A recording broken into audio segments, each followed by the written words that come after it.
Oh, yeah, no.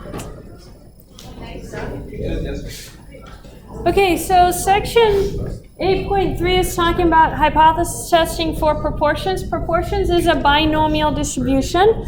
So we're talking about a binomial distribution. But what we're going to do is a normal approximation to the binomial.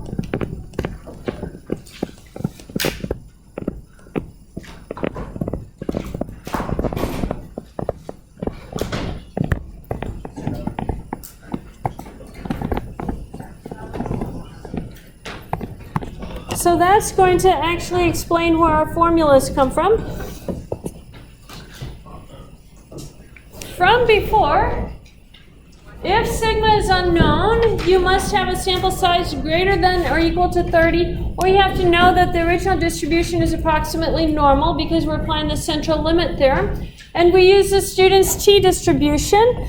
The t-test that we used was x bar minus the mean over s over the square root of n, and this was our null hypothesis part.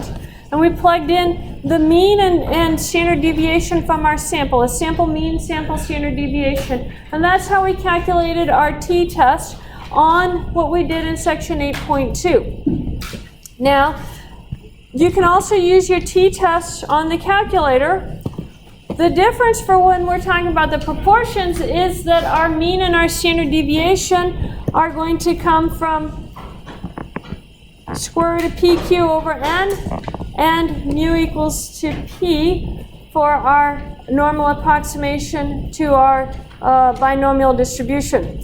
So we have some criteria that we have to check, and your homework problems are going to ask you to check those.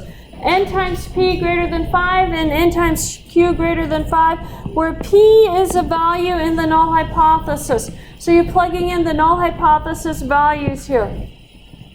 So our equation for our z-test statistic is going to be p hat minus p over the square root of pq over n. P hat is going to be r over n from our sample that we have gathered the data. R is the number of successes, n is the number of trials, p is a proportion specified in H naught, and q equals to 1 minus p. So that's the information that we have to have, and I believe that that information is on your handout. So let's see how to do our hypothesis test. For the p-value method, this looks exactly like what I gave you guys for the p-value method last time in section 8.2. You state the null hypothesis, you state the alternate hypothesis.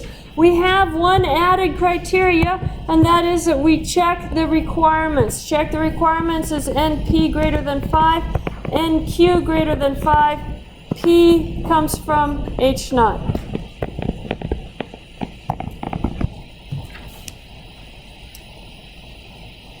Then you find the sample test statistic. Our sample test statistic is going to be the value p hat minus p square root pq over n. Oh, that's horrible. Let me try this again.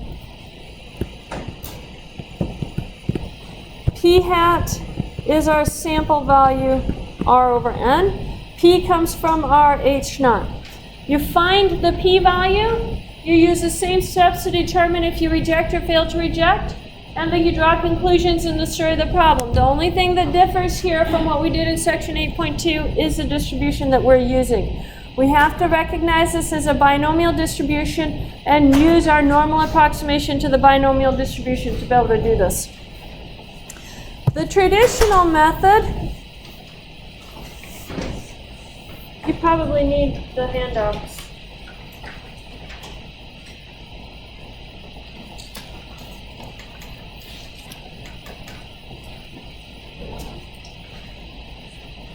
The steps for the traditional method look exactly the same. Here again, you state your null hypothesis, your alternate hypothesis, check for your requirements, find the test statistic. Test statistic is the exact same one that we had before, p hat minus p square root of pq over n. P is from the null hypothesis H naught.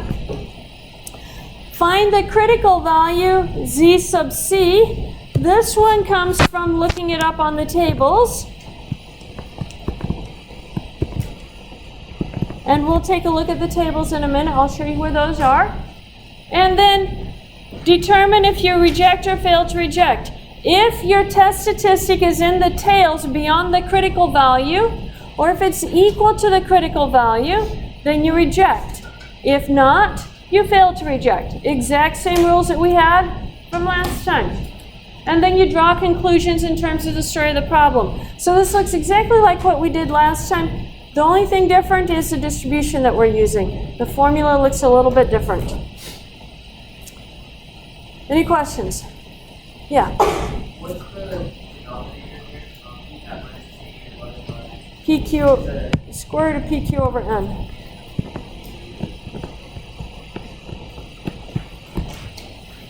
Yeah, square root of PQ over N. Any other questions on that? Okay, what you guys want to know is how to do it on your calculator. Question? If you go back to the second one, you say H sub C.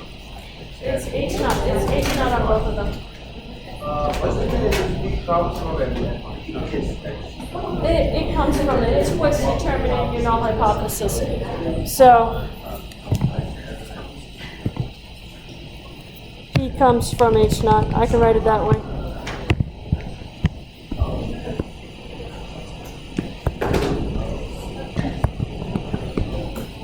Yeah.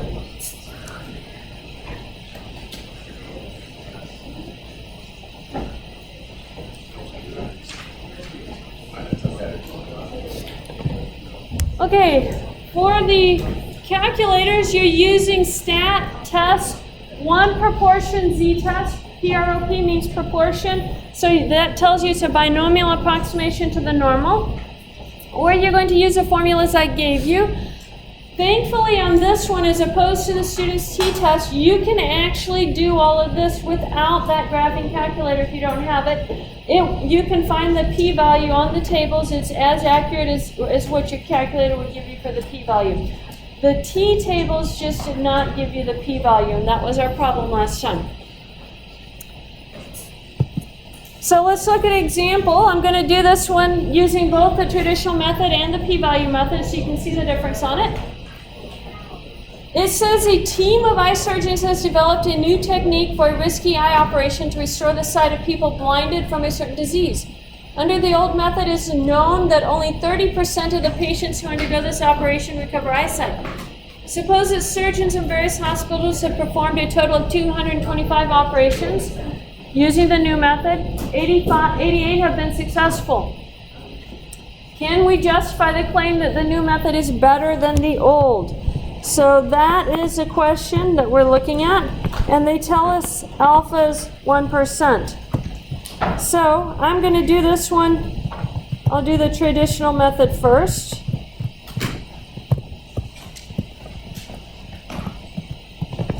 Our first step is to write down H naught. What is the null hypothesis? Here's our numbers.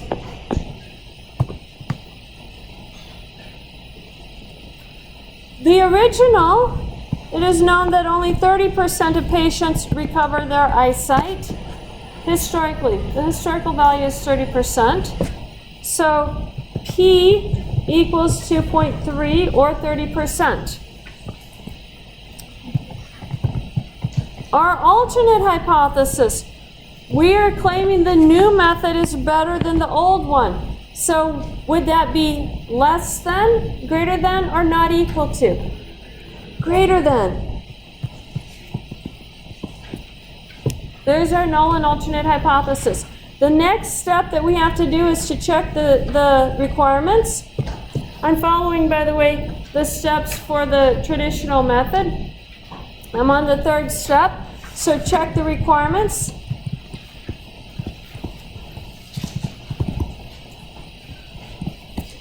For that, I want to know, is n times p greater than 5?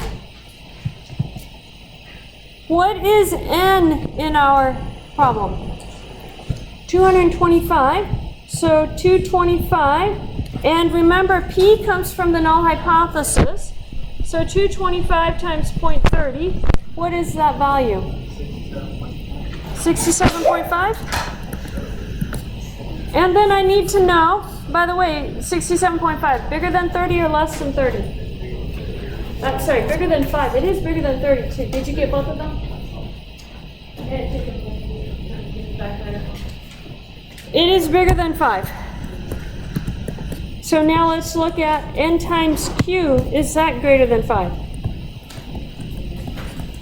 So n is 225. What is q?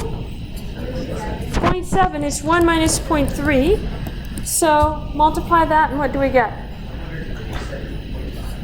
157.5? Okay? Is that bigger than 5? Yes. If these are smaller than 5, any one of them is smaller than 5, you can't use this method. I'm not going to teach you your alternate method for that. So your homework is going to be verified, but it's going to ask you to verify it anyway, because once we let you out of this class and you go do statistics in your life, you're going to need to remember that you have to verify these. You have to be very careful because people don't always verify what they're doing, and so they misapply these tests. Okay, so my requirements worked. What is the next step on our traditional method? Find the test statistic.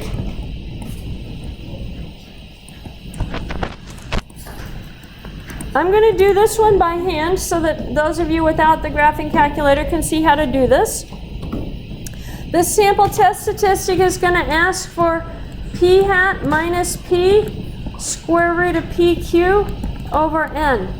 P hat, let's go up here and write this down, is 88 over 225. Approximately, what is 88 divided by 225? 0.3911. So we have 0.3911 minus, this is from our null hypothesis, so that's 0.3, divided by the square root, 0.3 times 0.7 over 225. Someone with a calculator, or are you going to make me get mine out?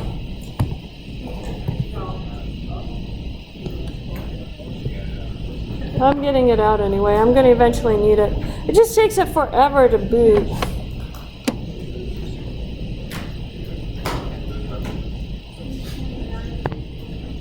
What is it?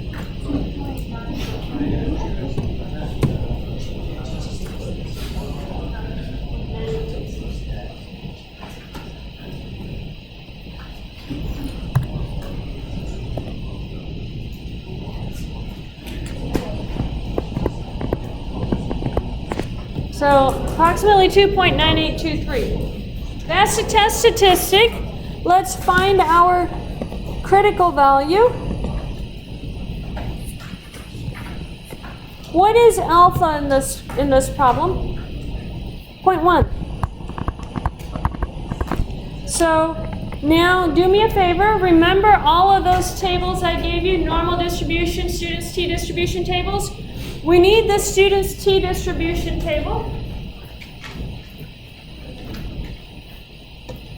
At the bottom of the students t distribution table, we have two smaller tables. On the right-hand side, it's going to give you the p-values. It says areas of standard normal distribution. Looking underneath, it says hypothesis testing critical values. That's the one you want. So for alpha equal to 0.01, what is our critical value going to be? Do we have a two-tailed or one-tailed test? One-tailed. So I have to use a one-tailed. So that's going to be 2.33. The question is it positive or negative? It's positive because my H1 here, my alternate hypothesis, is greater than. So that says use positive Z sub C. So Z sub C is going to be 2.33. Now, let's draw a picture so we can conclude. I'm going to draw the picture right over here. 2.33 I'm going to put right here. And then 2.9823, is that bigger than or smaller than 2.33? Bigger than. So that is going to be my 2.9833. Is that in the tail beyond my critical value?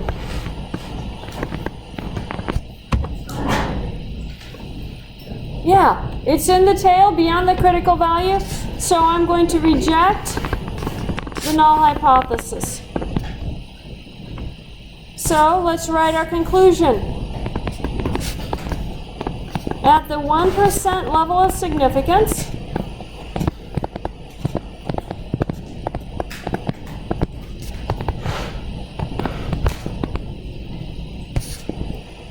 it appears that the new method is better than the old.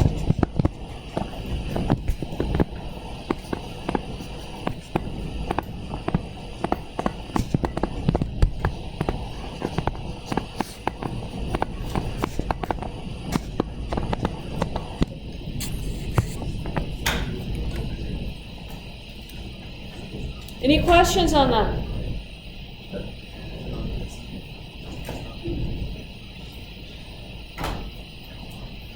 Okay. Let me show you the p-value method. This is our critical value, yes. Z sub C for critical. The critical value will never be on the calculator. You always have to look it up on the table. I'm going to give you the tables.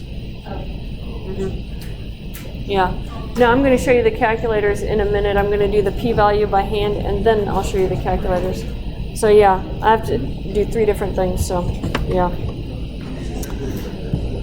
Okay guys, keeping this information in mind, let's do the p-value method. Is there any difference between the null hypothesis for the traditional method and the null hypothesis for the p-value method? No, they have to be the same. So P is going to be the 30% because that's the original percentage of patients that recovered. We're testing to see if the new procedure is better, so P is greater than 0.30 is going to be our alternate hypothesis.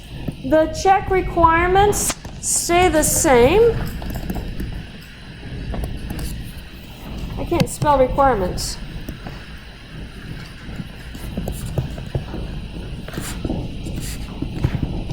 So I'm not going to redo those. The test statistic is going to be the same as we had before.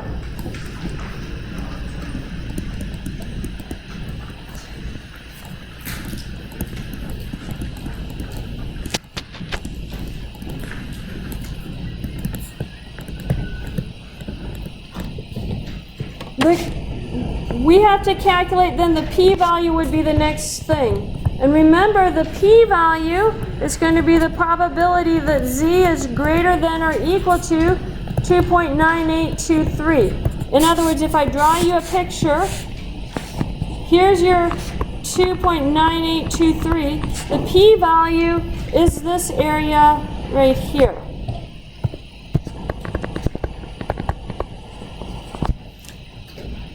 Using your tables here, how do you find that area? Remember, the tables give you this area over here. Yeah, you have to do 1 minus. So it's 1 minus, and then look up 2.98 on your z, on your standard z table. And what do you get for 2.98?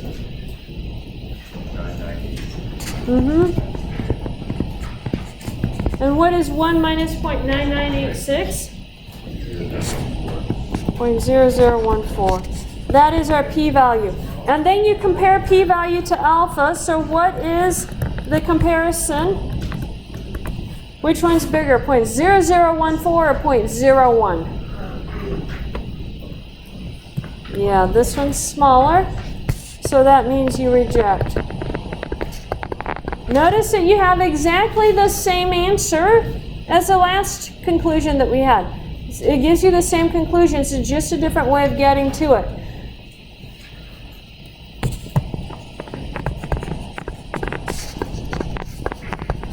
That's the p-value method. That's the traditional method. Now what you want to know is, how do I do it on my calculator? Make sure when you're doing it on your calculator that you still write down the basic formulas for z, because I'm going to ask you those formulas on the test. I'm going to ask you to plug it in. I'm going to ask you about the p-value definition. I'm going to ask you this information on the test. So don't just write everything down from your calculator, but make sure you know what each of these things mean, because that's what we need to know. So on the calculator, let's go look at our calculator.